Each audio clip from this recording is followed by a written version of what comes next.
Welcome to today's episode of SAMMIT Raw. I know I haven't really been uploading too much on this channel while I was away in the USA, but being back in Japan now, I'm wanting to get this channel up and running, and minimum, I'm trying to have one video a week. So if you're watching this for the first time, hit that subscribe button, hit that like button, and write us a comment and let me know what you guys want to see. This is kind of the channel where everything that kind of doesn't fit within the category on the main channel kind of will reside. So those of you who are interested in things that I do behind the scene, all the tech kind of stuff that I'm into and whatnot, this is where you will find it, as well as just raw like drifting content and stuff like that from my practice days, and just, you know, laps and stuff like that, where you guys really get to see my progression and all that kind of stuff that happens behind the scenes that would normally get cut out of all the other main videos and whatnot, because we film so much footage that obviously we can't just cram all of that into a video on the main channel, otherwise you'd end up with, like, you know, 3-hour vlog videos. But anyways, that aside, today I want to take you through my setup for IRL streaming here in Japan. And this is pretty much a backpack that'll let you stream for 12 hours consistently. And indefinitely, if you can just get to a charge point to charge up for an hour at a cafe, or if you got a spare battery to switch out, this thing pretty much you could keep streaming non-stop with. It's super easy. It's probably the most affordable, cheapest way to set up a backpack for IRL streaming, probably anywhere in the world. As long as you have some kind of tech knowledge, you kind of know what you're doing. But that aside, let me get into the hardware, break down everything. There is not a lot of information out there, especially when I was getting into this. I spent a lot of time trying to find any kind of like real information on how to set up an IRL backpack, and I wanted to share this all with you guys. For those of you who are already into IRL stuff, you probably already know about everything we're going to talk about, but if you're setting this up for the first time and you want to get into it, here's everything you're going to need and what you're going to have to do to get this working, and to also, you know, have everything so that if you do lose signal or go down or anything like that, you have a BRB screen that automatically comes up. And we're going to go through the whole server side of things, where you don't need to go and pay for a service. You can set that all up on your computer at home. I'll show you how we have it here. But anyways, let's get into the backpack. So here is the main unit that goes into my backpack. Now, you don't need to have something as sophisticated as this when you start, but if you definitely want to get into 12-hour long streams, or at least something around the 6, 7, 8 hour long daily streams, or, you know, every couple days streams, you're going to need something like this, because once you do get this equipment, just throwing it in a backpack like this is going to mean you're going to end up damaging and breaking your equipment and your investment, right? So I just have a simple North Face pivoter backpack that has been modified with vents and things like that. There's a better look at it probably on this side. We have some 3D printed vents that only have access ports like on the bottom here, which lets air come in from the bottom. So if it rains, nothing's like going into the bag. And everything else considered, it's literally just a backpack. Now, this backpack fits this perfectly in there, and you can see we have some Noctua 90mm fans here. This one is the exhaust up the top because heat rises, and when this is on my backpack, this is the lowest point and this is the highest point. And over here we have our intake, and our intake port is here in behind this mesh section and this hole here as well. So that just gets the cold air into the backpack and out through the side. I'll show it to you all in there in a little bit if you want. This entire backpack weighs about, I think it's like 3.5 kilograms, which really isn't that much. I'm in the merch room right now, so I'm gonna pull out my scales and we'll just show you exactly how much this weighs. Okay, so since the last time I weighed it, I have added a bit more gear, so I'm not really surprised that we've gone up, but we're at 3.9 kilograms, which still isn't much on your back, especially if you're like a fit person and stuff like that. This really isn't too bad. You can obviously, you know, cut back some things and make it lighter, but pretty much this is as light as I think I can get it with everything we have in there. So let's get started and go through all of the equipment. And before we jump into that, I can't take credit for this case. My friend Riley, who's actually a streamer here in Japan, his name is it's Gaijira on Twitch. I'll put it down in the description. He makes these frames and stuff like that out of acrylic and aluminium, and it's all like 3D printed parts and stuff like that in the corners here. And he also 3D printed like all these meshes and put the fans in for me and all that kind of stuff, and helped me set up the frame and the base. As it goes for equipment and stuff like that in here, that's all me, and how that works with my server, that's everything that I've looked after. He also makes these really epic cable savers for your cameras, and you need these, otherwise you will you will break these cameras really quickly.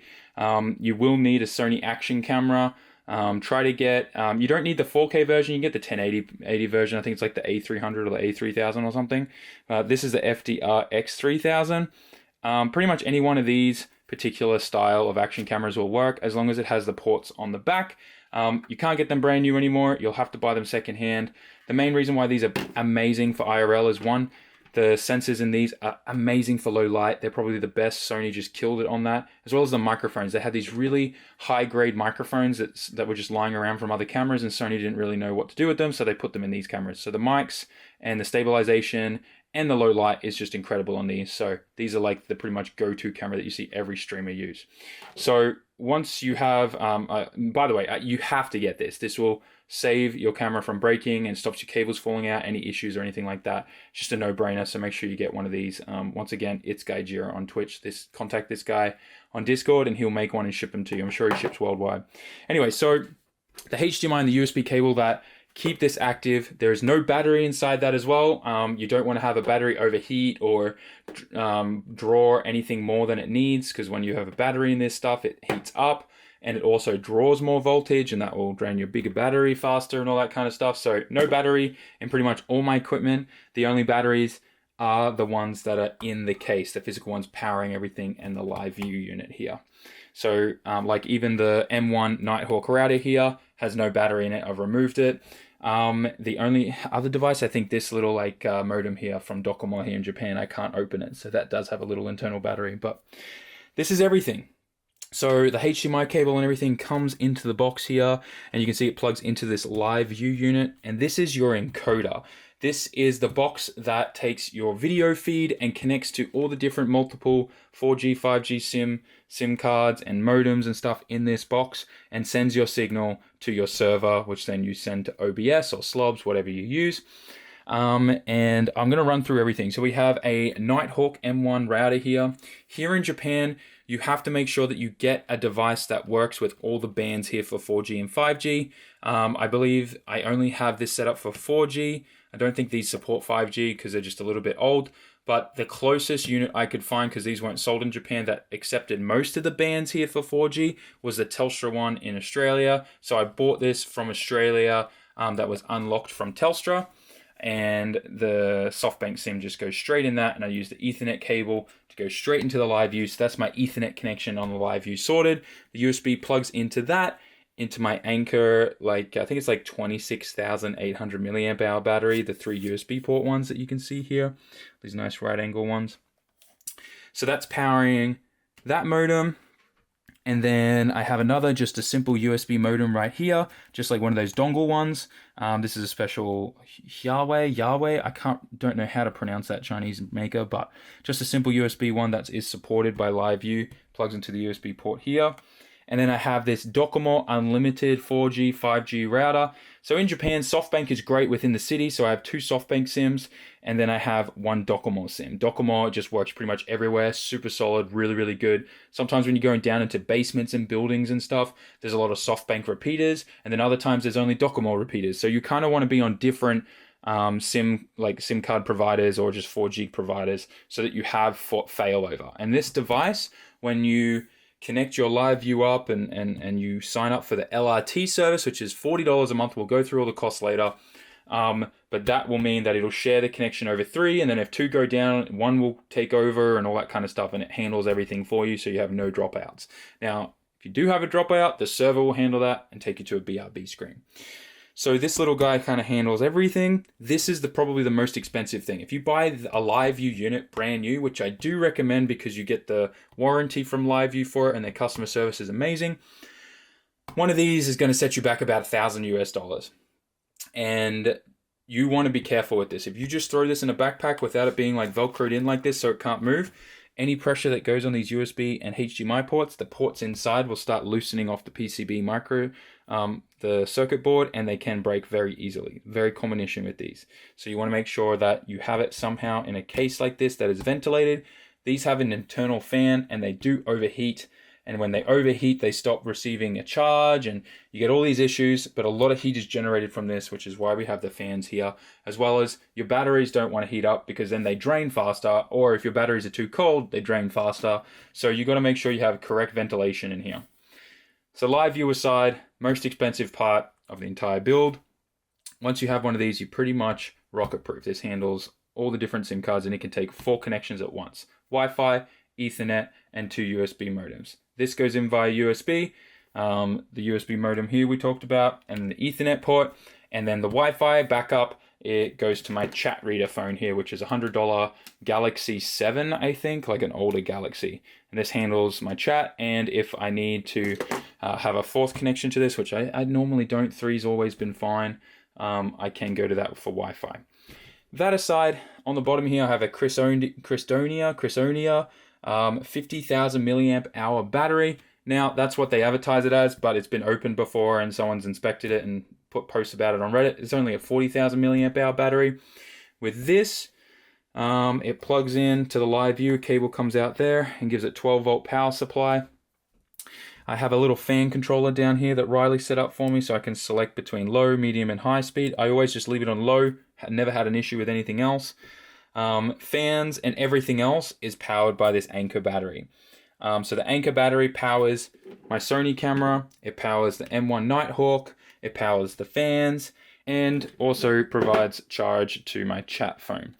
So this thing is outputting 4. I have 3 USB plugs into it here, which one of those goes to a Y splitter, which goes to charging my Android and powering the fans.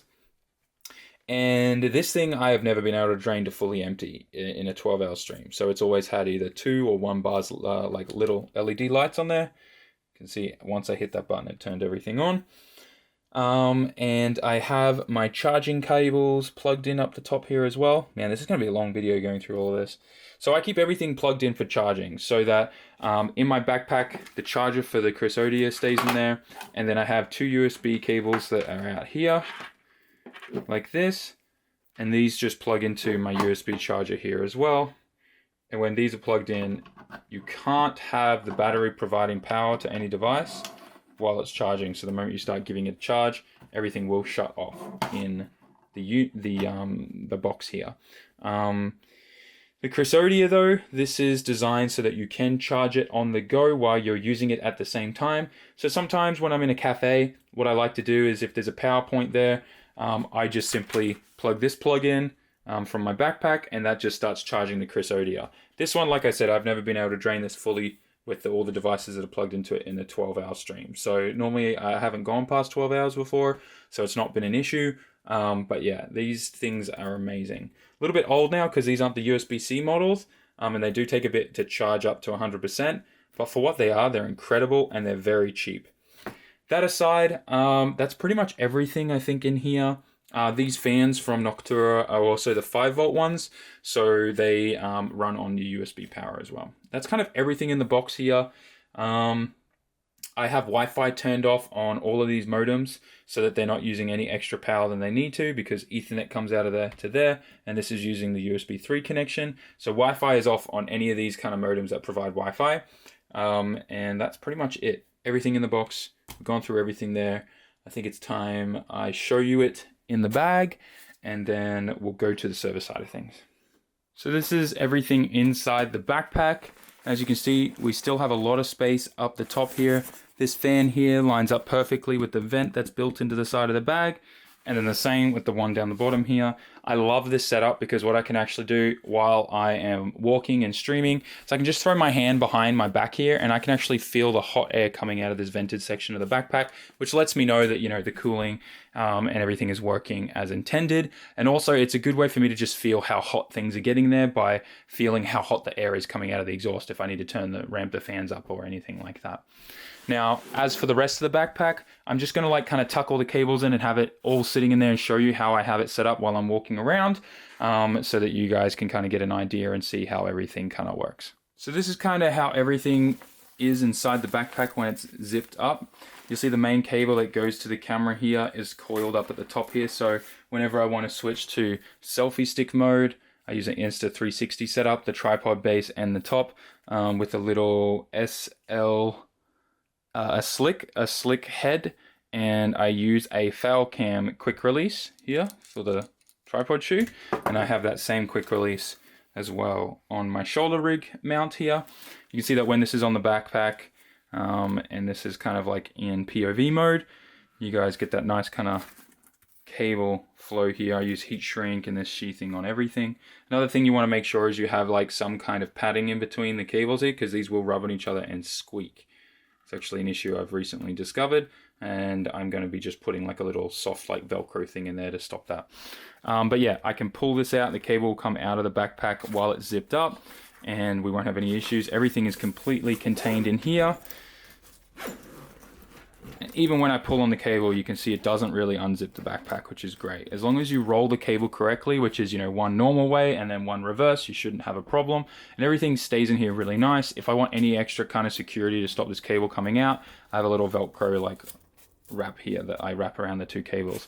This cable here is what goes to my chat phone, which just kind of comes out the top, comes down here into the Android. And just to let you know, you may be wondering, why am I specifically using an Android? And that is purely because the app that everyone uses, which is called IRL chat, only exists on the Play Store. This phone literally cost me, I think, like $70 to $80. It was an unlocked phone on Amazon, and this is all I use for chat. It's epic. Didn't cost me anything, and all I do is rent Sims for that, which we'll get to renting Sims and stuff like that for all the data purposes and the things that you need later on. But this is kind of everything. The only other thing you need is a speaker. I kind of got a little bit of an expensive one. I got a nice Bose one, this strap, but you can get some other like JBL ones with the little like I think they have like a little like chain hook thing that you can hook onto the backpack with. But I just like this one, this nice little straps around the bottom here and sits under the camera. That way I don't have to have the audio super loud, but just loud enough that I can hear it and the camera can hear it, and we're not disturbing too many people around us. But to be honest, I mean, it still does because it's Japan.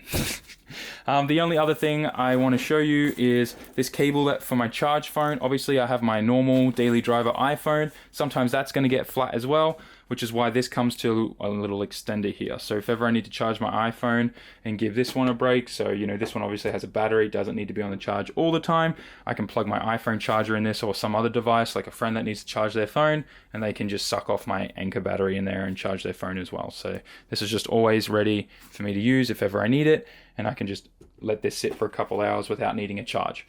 And that's kind of the backpack. That's everything. Like I said, I keep the charger up the top here for charging my main Crisonia battery. So this just sits in the top here like this. And then if I'm at a cafe and I'm eating lunch or something, I plug in, let the Crisonia charge up. But I haven't had to do that for a 12-hour stream. The Crisonia will drain completely to zero, and then the battery inside the live view will take over. The Crisonia shuts off at around 10 hours, and then my Crisonia then the live view battery lasts another 2 to 3 hours after that. So normally, like I have been at, I think, 20% battery left on the live view when I shut off at a 12-hour stream. So this setup is epic. The only other thing too is if I do need to charge, obviously, my Anchor battery, we got these two USB ports because it has double charging. You can plug two USB ports into it for a faster charge.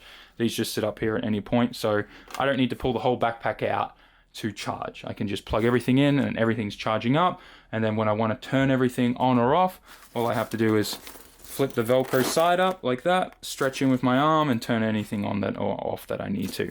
The other thing as well is from the top here, I can see my battery percentage. The little LED light shows here on the front of the Crisonia, and you can see it through the top of there. It's not on right now, but it would be right there, the percentage. And then I can also see what through the top here, what my Anchor battery charge percentage is at by looking at the LED bars through the acrylic there. So from just opening the top, I know exactly where I'm at and what's going on, and I can monitor and maintain anything and do whatever I need to do to keep the stream up.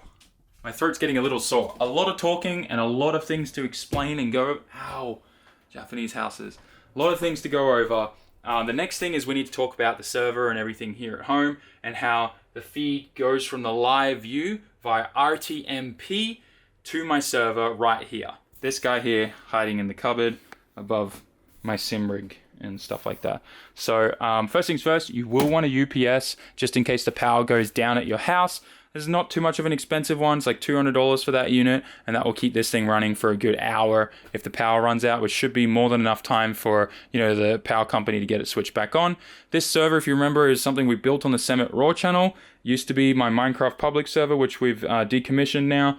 This is mainly used for IRL and other things at home. But yeah, This thing is where the IRL server comes to. One of the perks of living here in Japan is that you get really, really good internet really cheaply at your home. We have 1 gig up and down fiber, and like literally 1 gig up and down. I'm not joking. On a bad day when it's like super busy and congested, I think we see 700 up and down. It's so good, which is obviously why we can do this. If you're in some other place in the world and you don't have a good internet connection at your home, you are going to probably need to look at some kind of IRL streamer service where they have this server side in the cloud for you, which is going to cost you anywhere from, I think, like when I was looking into it, $70 to $100 to $200 a month. It's really expensive for those services. I feel like it's kind of a niche market that hasn't really been taken over yet by any other companies that are like make it more affordable. But anyways, if you have a good internet connection at home, you can make this happen. As long as you have like something like, I'd say probably anywhere from like, just to be safe, 80 up and down would be probably enough. You should probably, the more the better, like 160 and up would be better, but a pretty stable stream should be okay at around that mark. But anyways, let me show you how everything's set up, the software that I use, and how it works. Okay, so I'm currently remoted into the server, and you are going to want to make sure that you have remote access from your iPhone, so whatever app you use for remote access you'll want. This doesn't need to be a Windows server, this can be Linux or something else like that, because we're using Nginx as the RTMP receiver. And here's pretty much everything that I use for my stream here. I use Streamlabs and their Streamlabels app here, and I have to reset the session every time I want to do a stream, just so like my counters and stuff start from 0. And then otherwise, I pretty much have 3 main things here. I'm going to have links to everything in the description, but we have my RTMP server here. So this is an Nginx based RTMP server. So the moment I double click on that shortcut, it's already running in the background in the processes. We have the OBS studio, just set up for my stream. And then I have what's called Loopy Nginx Monitor. And this is a free application that monitors the Nginx RTMP server for drops in bitrate, and then will automatically do the switching for us. And this is a little bit hard to configure. It's all in the README file, but as long as you understand like, you know, basic config and programming and things like that, you'll be able to set it all up. It's not too hard, and there's a lot of examples on how to do it. So this stays open. I don't think OBS open. Maybe I didn't double click that too well. There we go. And just checking that there's no information here that you guys can use for malicious purposes. No, you can't. Great. Nothing here. So first thing you're going to notice is it knows the stream's down. You can see it's not receiving any kind of bitrate whatsoever. So it's automatically switched to the BRB screen, which is just a scene that I have set up here. And I have multiple scenes here. We have a starting scene, an ending scene, IRL scene, and a BRB scene. The BRB scene is what it's going to switch to whenever it detects any kind of drop, which is how I have it set up in the config. And for this to be able to talk with OBS, you have to make sure you have what's set up called WebSocket server settings. Now, I'm not going to open that because that will show IPs and things like that, but you'll need to research into that and Google search WebSockets for OBS and how to get that to work with this. I believe in the README and the user guide, it did explain that you had to set that up and everything. So as long as these two are communicating with each other, you'll be fine. The other thing is what's really cool, actually, if we reset this app, is it'll detect that this is a new stream and it'll automatically change this to the starting one. See, now it's on the starting soon scene because it detected that this was a new stream because this, you know, had only all just opened. So it's pretty cool. Everything else down here on my IRL stream is all just Streamlabs stuff and labels and a scene that I've all made and created and all set up. It works really, really nice. Animations, I use Lo-Fi Girl from YouTube for my background music, which is literally just a web page insert. Sometimes because of YouTube ads, when I start the stream, I just have to right-click interact and skip the ads so that the ads don't come up anymore. But otherwise, that's it. Super simple. Really good setup. And then whenever I want to start and stop the stream, I can set up a command and a bot that controls OBS to do that for me, and I can just put a command in chat to do it. But I was too lazy to do that, and I just remote into the server and click start stop here, and that's all we need to do. And that's pretty much my whole streaming setup. So I'm gonna have links to the software that I've used. I think with the Nginx RTMP server as well. There's actually a really good package that they provide with instructions on how to set it up. So I'll give you guys access to the link for all that kind of stuff. But that's it. I mean, it's a lot to take in, I know. And there's a lot of talking in this video where I go over so many technical things that a lot of people, if you're not like already familiar with, are kind of going to be like, huh? But for the most part, this is pretty simple. And the fact that I'm able to do this all from a server at my home is really, really cool. Obviously, you're going to have to follow the instructions for port forwarding and setting up all that kind of stuff for the live view to be able to send the RTMP to your server at home. So you're going to have to do some port forwarding in your router and stuff like that. I'm just going to go out on a limb. If you don't know how to port forward, you probably shouldn't be trying to attempt this. But yeah, you're going to also, if you want to be extra safe like I am, you're going to want to have backup ports in case like someone tries to DDoS you, and a few other methods and stuff like that to protect yourself from that. But yeah, like I said, if you don't know how to port forward with your router, you probably shouldn't be trying to attempt this. The last thing that we need to talk about is the cost and subscriptions and services that you're going to need. Now, if you're doing the method that I'm doing with the server at home, you're not going to need to pay for a server in the cloud or any kind of service like that, which would normally be around $70, $80 a month. So that's free, and that's a huge saving. Now, since we're talking about just starting out, for anyone who's just getting into IRL streaming, I always recommend just use your phone first. Use your iPhone or Android, and just use any kind of app to start IRL streaming. You don't necessarily need a server right away, but if you have a computer at home, you can set up everything that I've just shown you here on your computer at home or a laptop at home to be a BRB kind of backup, so that, because if you are using your phone, you're only going to have one SIM card, which means you are going to probably get a fair few dropouts. And you want to be able to have the BRB screen there to interact with your audience while you're fixing the connection, right? Because you don't want to lose the people that are watching you, especially when you first start out. That small little niche group of people that are going to start following you, or like your friends and family and stuff like that, as well as just people that randomly will find you on Twitch. There are a lot of people that look for small communities and stuff on Twitch, somewhere where they can start from zero and watch them grow. So people will come and watch you. But you don't want to lose those people and see them lose interest because you disconnect. And that's why the BRB screen switching is so good, because it just says, hey, we've got an issue, we're fixing it, but watch this in the meantime and chill out and relax kind of thing, right? So there's that. All aside, you can do all of that, obviously, and save as much money as possible, not have to spend all this money on the gear. So just to be straight up with you guys, the backpack and everything that I have spent and bought for that thing, down to the little Velcro cables and all that kind of stuff, I've spent $4,000 on it, right? That is a very expensive setup, but it is bulletproof. I can do 12 hours non-stop streaming without a charge, right? So that is kind of that's what all the IRL streamers are kind of using, right?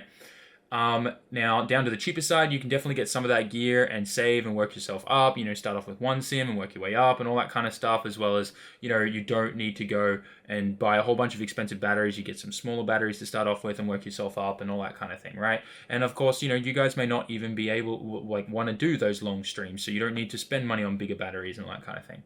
But anyways, there's obviously ways that you can do this cheaper, and like I said, generally you can just use your iPhone for quite a while until you get big enough where then the ROI does make sense, and that if you do spend $4,000 on a big backpack setup like this and stuff, that you're going to make that money back at the end of a couple months or something like that. You know what I'm saying?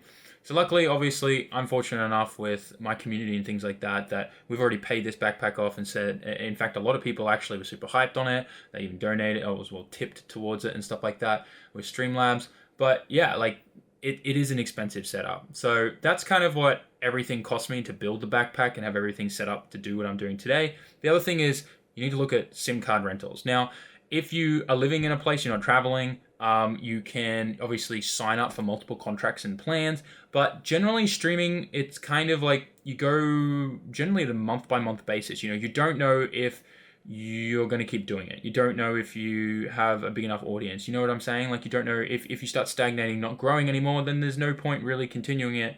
If it's a hobby and stuff like that, you don't mind spending the money, that's fine. But if it's not making enough money to pay itself off and it's running in the negative, then obviously you don't want to be stuck on a contract with 3 or 4 SIM cards for 2 years or 12 months, right? So this is where in Japan, there's a company called iVideo. There are a lot of other companies that do this. but this is the best one that I have found. And you can also, there are other services in Japan where you can get a SIM card and only like, activate it on a day and pay for what you use on that day, and that can be cheaper if you're only doing one stream every now and then. But for those who are doing frequent streams, I stream twice, minimum twice a week. At the moment, I'm doing every second day to grow my audience more. But I go through 3 SIMs every month. Okay, I have 2 100 gig SIMs and 1 50 gig SIM that I rent from a company called iVideo. This is their website here, and this is great for also people traveling here to Japan, because what you can do is literally rent either like a wireless hotspot, like one of these little devices here, and this 601HW was something that I actually used for a long time with my live view when I first started getting out. I only had this and my iPhone that I would use for Wi-Fi signal as backup. And yeah, this worked really good. It's 100 gig. And imagine if you're coming to Japan, for a holiday and you're going to be here for 2 weeks, you can rent these for 2 weeks as well. There's 100 gig options, there's 50 gig options, 90 gig options, there's SIM card rentals, like all that kind of stuff here on this site. It's really good. These are the SIMs I get. Now, they have lots of sales right now. They have a sale and it's $28 a month. Now, when you catch these guys on a good sale, and if you are doing like more than 3 months, you get it even more discounted. So my 100 gig SIMs cost me about $24 a month. So those two, so it's like what, $50. And then my 50 gig SIM is what goes in my chat phone. I never use that 50 gig. That's literally just for chat, so it doesn't really use too much data. Probably only uses like 10 gig at the end of the month. So that's also like a backup Wi-Fi hotspot source if I need to give that to the live view, so I have 4 connections if I'm having like a bad reception day, which I've never had yet with the 2 SoftBanks and that 1 Docomo. I never have any issues. It's actually really nice. But yeah, the 50 gig I think is only like a couple dollars cheaper, so I really should have just grabbed the 100 for it, but it's okay. Anyways, now bear in mind, I'm not streaming too much. Like, I'm not streaming every day. If I was streaming every day, I would probably need 3 times the many SIMs. I'd probably need a 200 gig SIMs every week for the full stretch of the month. So right now, I think what I'm spending on SIMs is roughly around $120 a month. And that kind of covers all the data and everything well, actually it'll be cheaper now because I'm just using SIMs, because before I had that unit as well. So it'll probably work out to be around like $100 flat at the end of it all, or $80. But yeah, streaming minimum twice a week, 3 times a week, and I'm good. So yeah, play it by ear, do a bit of research, see what's available. But obviously this is really good for travelers too in Japan. Sometimes previously, when a lot of people were traveling in Japan, sometimes things like might be booked and stuff like that. But right now, iVideo is like the place to get SIMs because they're struggling with business, because there's no tourism in Japan right now because of the pandemic. So everything's super cheap and always on sale. So it's been really good for us. Anyways, that's kind of like all the costs broken down. Oh, the other thing is the live view LRT system. If you can use a live view without it, but the LRT system is what enables it to share your stream over those multiple connections. So without it, I believe it only uses 1 connection at a time. If one shuts off, it might switch to the other, but you'll have a breakdown, like it'll shut and switch over. So your stream will drop, go to the BRB screen, and then switch over. It's not fluid. If you use the LRT service, it uses all 3 connections at the same time and shares your stream across. And if one of those connections like gets bad reception and shuts off, or it can only send a tiny bit of data, it all kind of like the other one takes over and fills it in, and you never have a dropout.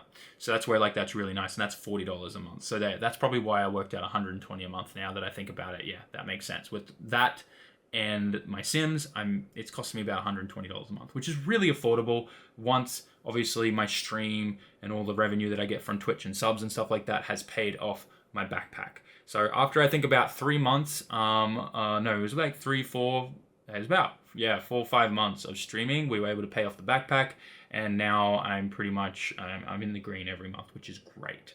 But yeah, that's kind of a breakdown of my entire IRL setup. I guess now's the time where if you like Japan and IRL content and car content and what I do on the other channel, if you're not following me on Twitch, I don't know why you're watching this video. But yeah, follow me on Twitch, SAMMIT. We do a bunch of IRL stuff here in Japan, show you what life is like from my perspective and just explore around Tokyo, as well as we do IRL streams in the car. I strap you guys in the passenger seat, show you guys like a bunch of cool raw drifting stuff behind the scenes that never makes it in videos, as well as I also have some really cool plans for streaming Drift Matsuri.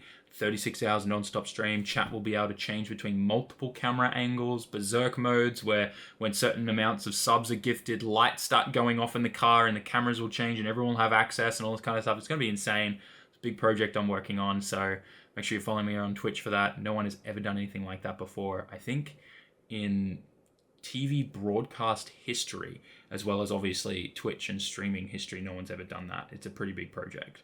I don't think so. I tried searching, can't find anyone that has ever given the power to chat to be able to change camera angles. There'll be cooldowns and requirements, like you'll have to be a subscriber and stuff like that. But the berserk modes, anyone will be able to change the angle. It's going to be insane. Anyways, thanks for watching. Smash the like button, write a comment, and subscribe. Follow me on Twitch. I'll see you all in the next one. Hope you enjoyed. Peace. Ciao, mata.